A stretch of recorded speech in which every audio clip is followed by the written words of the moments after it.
Chances are, even if you are an advanced publisher, you still don't know about these top 5 KDP hacks that I'm going to go through.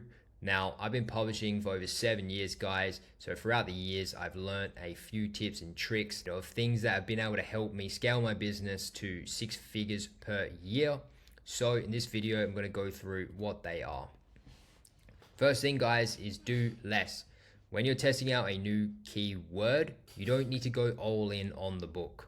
You know, I think this is more important for a beginner and someone with a small budget. However, I actually recommend that if you don't know the keyword successful, drop the word count a little bit and just the overall info. Still create a solid quality book. However, don't waste money on, like a massive word count when you don't need to. First, just see how the book goes.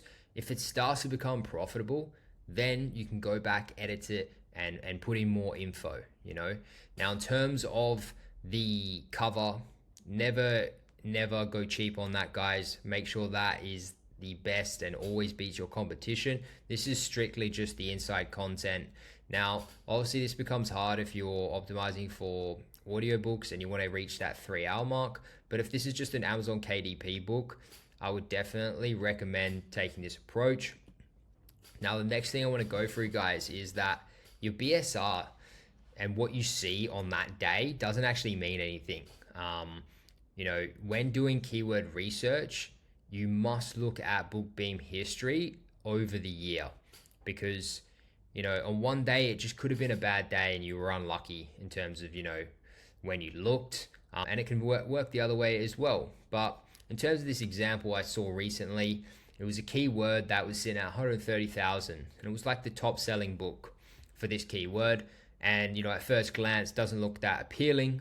However, I looked at the data over a year and it actually looked really good. A lot better than what you would think just by seeing the 130. But as you can see here, guys, on the graph, it's from December. Obviously it was doing well because it's December. However, even the start of February all the way to about May, it's doing under like 50k BSR, which is a decent amount of time, which makes it very profitable. So my point is, guys, is like, take it with a grain of salt in terms of the BSR you see at first glance on these keywords. Always look at the data over a year and you'll find, that you basically just get a way better idea of like how profitable it actually is. For example, August is a very bad month for me personally. And, looking at BSRs during August is going to affect your keyword research a lot. The next thing I want to say, guys, is don't sleep on Q4. Now, obviously, if you're in already the niche that's, very optimized for Q4, this slide isn't for you. However, if you're someone that doesn't really have books towards that, then this is for you, because you need to start thinking of how you can bring books inside your series or brand that will sell more during Q4. And you can do this in any brand. Now, whether you, basically push your books towards them being Christmas themed or gift books, any type of low content books, like you can always create these types of things, guys. Whether it's like an activity book, journals, workbooks, cookbooks, trivia, facts, coloring, try and implement these types of books into your series or your brand to optimize for Q4, because these are the types of books that go insane during December, guys. Now, the next thing I'll say for Q4, just a couple extra points that I think are pretty important, is during this time, you want to increase your ads during October and November as much as you can, and I would drop the prices of your books. That way, you're able to rank them and put them in a really good position come mid-November.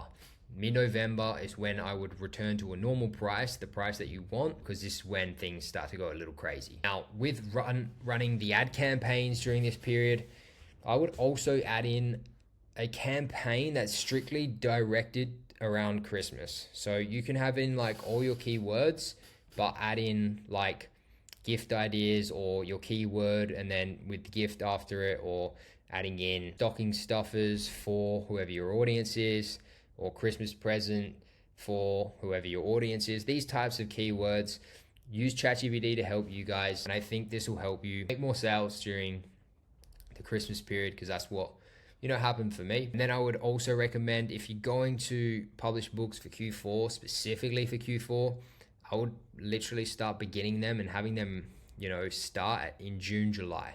A lot of people get that wrong and they start way too late. The other thing I want to say, guys, is ignore everything outside just publishing books. Anything around the fact of creating websites or other products, like physical products, building social channels, etc. I think this should all just be ignored, especially in your first 3 years or so. Only focus on the things, guys, that actually produce income, and they produce income, especially in the beginning. One of my mistakes was going into building a Facebook group and building all these other things, basically just wasting time.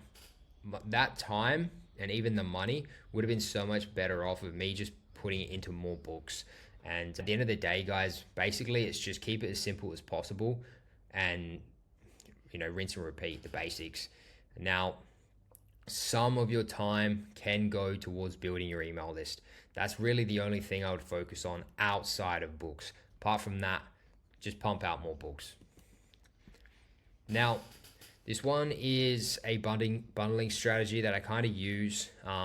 So back in the day, competing with yourself was a smart strategy, and it's something that you can still do today. But if you have a brand, you can't really do this. You can't, let's say you've got a gardening for beginners book and you have a brand around gardening.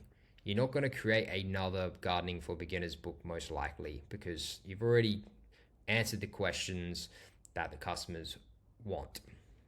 So obviously you can't compete with yourself.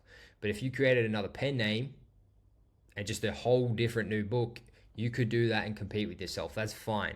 However, most people want to stick inside their brand, which is fair enough. That's what you should be doing.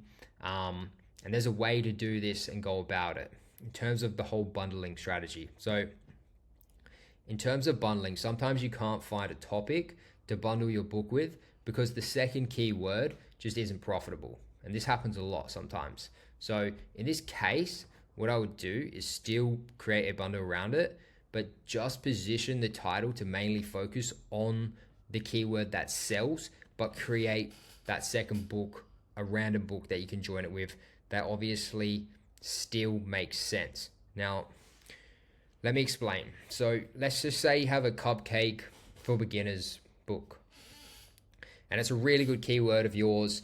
It's doing super well, but you just can't find a second book to be able to bundle it with. What I would do is just find anything that relates to that first book. Let's say cupcake decorating. Even though cupcake decorating doesn't make any money, still create the book, throw it on Amazon, and then bundle those two books, and then position that bundle as though it's just one book on cupcake for beginners, but in the subtitle you have cupcake decorating. So this is for people that basically want to bundle books but have no options to be able to do it.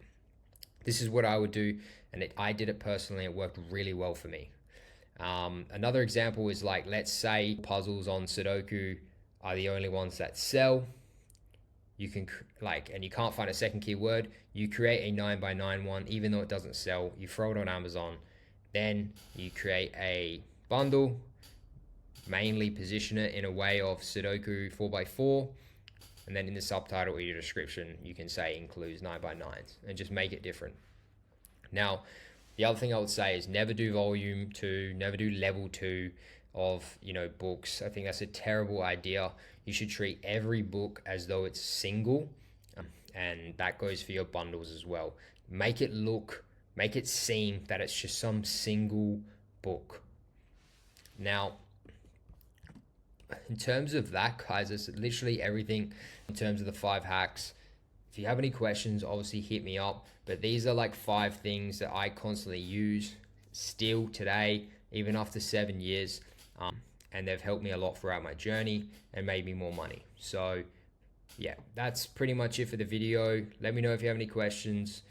Thanks for watching, and I'll see you in the next one. Peace.